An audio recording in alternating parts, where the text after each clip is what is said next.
Pada zaman dahulu kala, di sebuah kerajaan besar dan makmur di Jawa Barat bernama Pajajaran, hiduplah seorang raja yang sangat dihormati dan dicintai oleh rakyatnya. Raja itu bernama Prabu Siliwangi. Ia terkenal karena kebijaksanaannya, keadilannya, dan kemampuannya memimpin kerajaan dengan bijaksana. Prabu Siliwangi dikenal sebagai raja yang tidak hanya memikirkan kesejahteraan rakyatnya, tetapi juga sangat menghormati adat dan tradisi leluhur. Di istana yang megah, Prabu Siliwangi tinggal bersama putri tercintanya yang bernama Dewi Kadita. Dewi Kadita adalah putri yang luar biasa cantik dengan kulit seputih salju, rambut hitam legam yang panjang, dan senyuman yang memikat hati siapapun yang melihatnya. Kecantikannya begitu terkenal hingga ke pelosok negeri dan banyak orang datang dari jauh hanya untuk melihat dan memuji kecantikan Dewi Kadita. Orang-orang sering mengatakan bahwa Dewi Kadita adalah titisan bidadari yang turun ke bumi. Namun kecantikan Dewi Kadita tidak hanya menarik perhatian orang-orang baik. Di istana ada permaisuri raja yang sangat iri dengan kecantikan Dewi Kadita. Permaisuri itu adalah istri kedua Prabu Siliwangi yang merasa bahwa kecantikan Dewi Kadita dapat mengancam posisinya di istana dan kasih sayang raja. Permaisuri merasa terancam dan cemburu melihat perhatian Prabu Siliwangi yang begitu besar terhadap putri tercintanya. Rasa iri dan dengki menguasai hati permaisuri, membuatnya merencanakan sebuah siasat jahat untuk menyingkirkan Dewi Kadita dari istana. Permaisuri tahu bahwa selama Dewi Kadita ada di istana, ia tidak akan pernah bisa merebut perhatian dan kasih sayang Prabu Siliwangi sepenuhnya. Permaisuri kemudian mengundang seorang penyihir jahat yang terkenal akan kekuatan sihirnya. Penyihir itu tinggal di hutan gelap dan selalu melakukan perbuatan jahat untuk kepentingan orang-orang yang meminta bantuannya. Permaisuri meminta bantuan penyihir tersebut untuk mengutuk Dewi Kadita, sehingga kecantikannya berubah menjadi keburukan yang mengerikan. Dengan cara itu, Permaisuri berharap Dewi Kadita akan diusir dari istana dan tidak akan mengancam posisinya lagi. Penyihir jahat itu pun melakukan ritual gelap di tengah malam.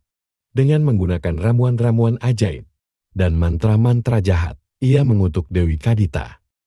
Dalam sekejap, tubuh Dewi Kadita berubah drastis. Kulitnya yang mulus menjadi penuh dengan luka-luka dan borok yang mengeluarkan bau busuk. Wajahnya yang cantik menjadi mengerikan dan tidak lagi dikenali. Kecantikan yang dahulu mempesona kini berubah menjadi mimpi buruk. Keesokan harinya, rakyat Pajajaran yang dahulu memuja kecantikan Dewi Kadita kini merasa takut dan jijik. Mereka tidak bisa menerima perubahan yang mengerikan. Ini mereka menghindari Dewi Kadita dan mencemuhnya tanpa ampun. Dewi Kadita yang tak lagi diterima di istana merasa sangat sedih dan terpukul. Ia merasa bahwa hidupnya hancur seketika. Ia tahu bahwa ayahnya, Prabu Siliwangi, tidak terlibat dalam konspirasi ini. Tetapi ia merasa tak punya pilihan selain meninggalkan istana untuk mencari cara menghilangkan kutukan itu. Dengan hati yang hancur, Dewi Kadita memutuskan untuk pergi dari istana. Ia tidak ingin menjadi beban bagi ayahnya dan tidak tahan dengan hinaan dan cemoohan dari rakyatnya. Dewi Kadita mulai perjalanannya tanpa tujuan yang jelas. Ia berjalan melewati hutan-hutan lebat, gunung-gunung tinggi, dan sungai-sungai yang deras. Ia berjalan tanpa makanan atau minuman yang cukup, hanya dengan tekad yang kuat dan keyakinan bahwa ia akan menemukan solusi untuk kutukannya. Setiap hari, Dewi Kadita terus berjalan, menghadapi berbagai rintangan dan bahaya di sepanjang jalan. Ia harus berhadapan dengan binatang buas, cuaca yang ekstrim, dan kondisi alam yang sulit. Namun, Dewi Kadita tidak pernah menyerah atau berputus asa. Ia percaya bahwa suatu hari nanti, ia akan menemukan cara untuk menghilangkan kutukan yang mengerikan itu. Dalam perjalanan panjangnya, Dewi Kadita sering merenung dan berdoa kepada Yang Maha Kuasa. Ia memohon agar diberikan petunjuk dan kekuatan untuk menghadapi cobaan ini.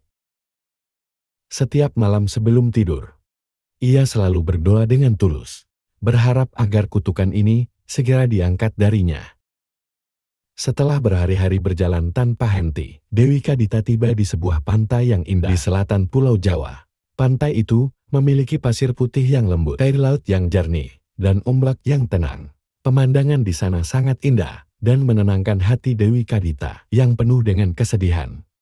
Di tempat itulah, Dewi Kadita memutuskan untuk bermeditasi dan berdoa kepada Yang Maha Kuasa. Ia memohon agar kutukan yang mengerikan itu diangkat darinya, dan ia bisa kembali menjadi dirinya yang dulu.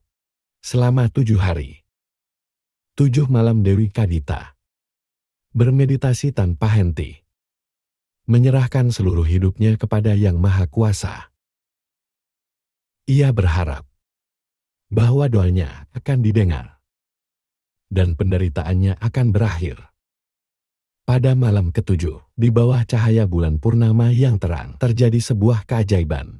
Ombak dari laut selatan tiba-tiba muncul dan menyapu tubuh Dewi Kadita. Ombak itu sangat kuat dan besar, seolah-olah laut itu sendiri merespon doa-doanya. Ketika ombak surut, kutukan yang mengerikan itu lenyap dan tubuh Dewi Kadita kembali menjadi cantik seperti sedia kala. Tidak hanya sembuh dari kutukannya, Dewi Kadita juga dianugerahi kekuatan gaib yang luar biasa. Ia diberi kekuasaan untuk mengendalikan laut dan segala isinya. Sejak saat itu, Dewi Kadita dikenal sebagai Nyai Roro Kidul, Sang Ratu Laut Selatan. Ia menjadi penjaga dan pelindung Laut Selatan, serta dipercaya mampu mengendalikan ombak dan arus laut. Banyak legenda yang mengatakan bahwa Nyai Roro Kidul sering muncul dalam wujud wanita cantik dengan pakaian berwarna hijau. Ia juga sering dikaitkan dengan mitos bahwa ia dapat membawa para nelayan dan pelaut yang ceroboh atau berani ke dalam lautan untuk menjadi pengikutnya. Dalam budaya Jawa, Nyai Roro Kidul dihormati dan dipercaya sebagai sosok yang memiliki kekuatan gaib yang besar. Banyak orang yang masih memberikan sesajen atau mengadakan upacara khusus untuk menghormatinya, terutama di daerah pantai selatan Jawa. Mitos dan legenda tentang Nyai Roro Kidul telah menjadi bagian penting dari budaya dan tradisi masyarakat Jawa, dan ia terus dihormati sebagai penjaga Laut Selatan yang misterius dan kuat. Hingga hari ini, Nyai Roro Kidul tetap menjadi sosok yang dihormati dan ditakuti. Banyak hotel di pesisir selatan Jawa, terutama di daerah Pelabuhan Ratu, yang menyediakan kamar khusus untuk Nyai Roro Kidul lengkap dengan dekorasi serba hijau yang merupakan warna favoritnya.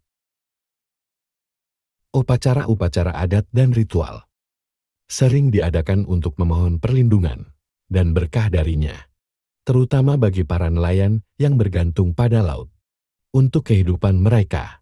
Kisah Dewi Kadita atau Nyai Roro Kidul menggambarkan kekuatan dan ketabahan seorang wanita yang mampu bangkit dari penderitaan dan mencapai kekuasaan yang luar biasa.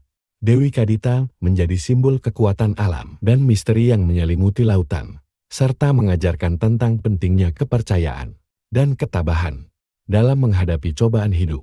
Legenda ini juga menunjukkan bagaimana kepercayaan terhadap kekuatan supranatural dan alam telah tertanam dalam budaya dan tradisi masyarakat Jawa.